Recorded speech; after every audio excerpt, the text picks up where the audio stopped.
You always said the heat was too much for you. But the heat out there in the Pacific, George, is worse. It's pure hell. Bill is right. The wooded land below looks like New England or Pennsylvania or Tennessee, but it's the jungle.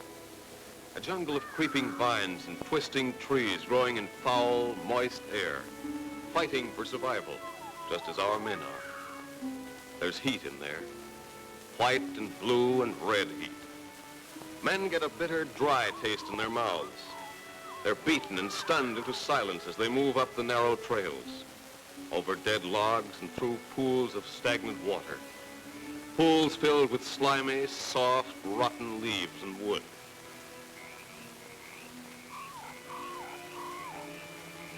In the open spaces of the jungle, the sun is a painful, bright disk of fire, broiling their skin, scorching the ground under their tired feet. They stumble ahead, forward, up the steep slopes, groping, clinging, crawling, and finally dropping down to rest. They come down with heat exhaustion, more often jungle fever. The water they carry is like stale soup, but they feel lucky to have it. And then suddenly the rains start. They pour down, bringing momentary relief from the sweltering, seething heat. The torrents of water drench the men, and for the first time during the day, they relax. They sit there in the rain and try to forget what they're going through. They smoke and read again their letters from home. Then they go on, and as the rain stops, the ground turns to hot, steaming mud. They slog forward, and days and nights blend into one long stretch of weariness until all sense of time and place is lost. They won't remember how long it took to get to the front, how they managed to stay alive. All they do remember is that ahead of them lies more heat, worse heat, the heat of battle.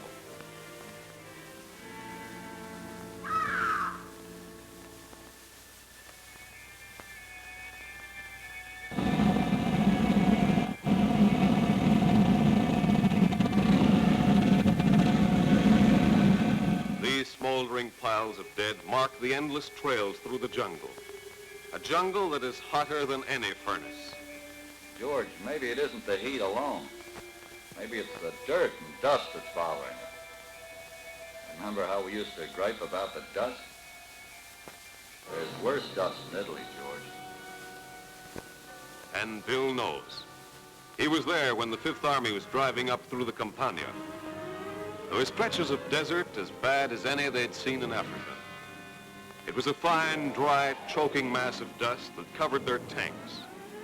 The kind that grates between your teeth, scrapes down your throats, sifts into your eyes and piles up on your face. The kind that swirls around you and works into every piece of your equipment.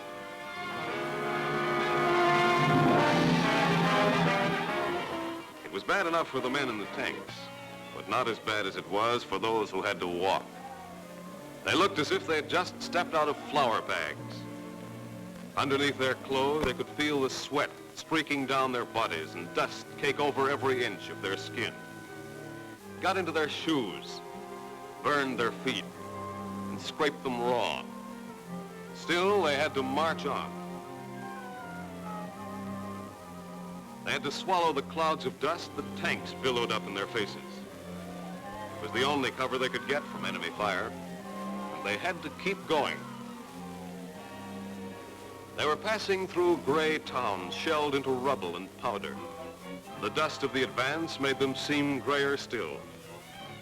Some of the men wore goggles and tied handkerchiefs over their faces, but they really weren't much use.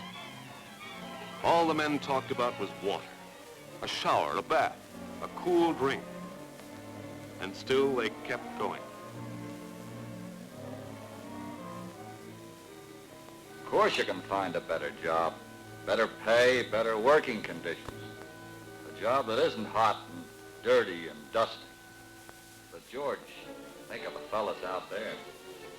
Just heat and dust and dirt and noise 24 hours every day. We used to say it was noisy at the foundry, but George, close your eyes and listen to the noise of war.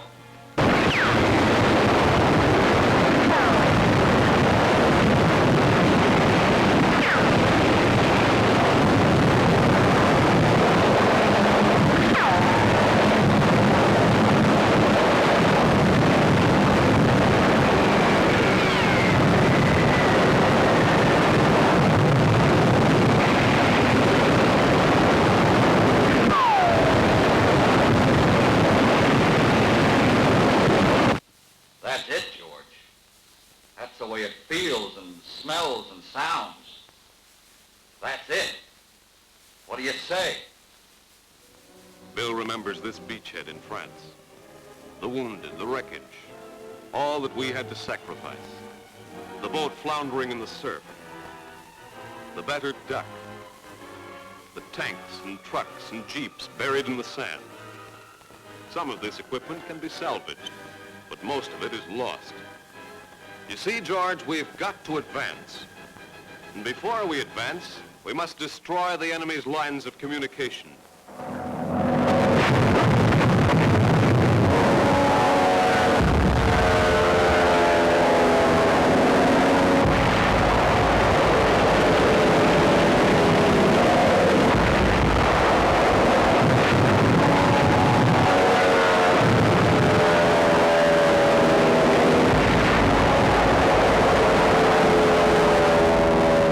And at the same time, we must keep on pouring supplies onto the beaches.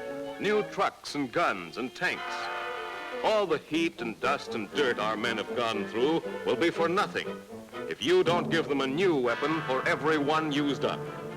We need transportation. Transportation to move our men up to the front, to move them from one sector of it to another. All this equipment uses castings and forgings. Gray and malleable iron, steel and magnesium and aluminum. We can't do without them, George.